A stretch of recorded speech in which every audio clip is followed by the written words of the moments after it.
Discussion that's being held here in the Department of Justice. On the one hand, pwede po sila maging state witness kung hindi nga sila most guilty.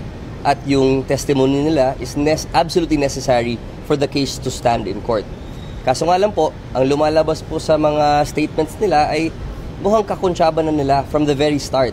Yung mga contractor, pati yung mga ibang politicians, at before po yan sa implementation ng project. Kaya kung sa ganung paraan ay magiging co-conspirator sila, and in a co-conspiracy or in a conspiracy, the guilt of one is the guilt of all. Meaning to say po, kung yung kasama nila sa conspiracy ay most guilty, sila din po ay pwedeng ituring na most guilty. Lesser yung chance.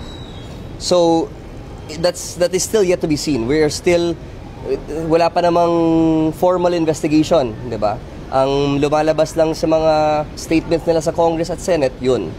But again, that is subject to one very big condition already imposed by the Secretary, which is, kailangan muna nila isauli yung pera para masimulan po natin yung usapang state witness. Pero it doesn't necessarily mean na kapag binalik nila yung pera, automatically they will be considered as No, state witness. not at all. It is a precondition to even consider them. Kasi po, ang sinasabi po ni Secretary, hindi naman po natin pwedeng hayaan sila na, to get a good laugh out of this na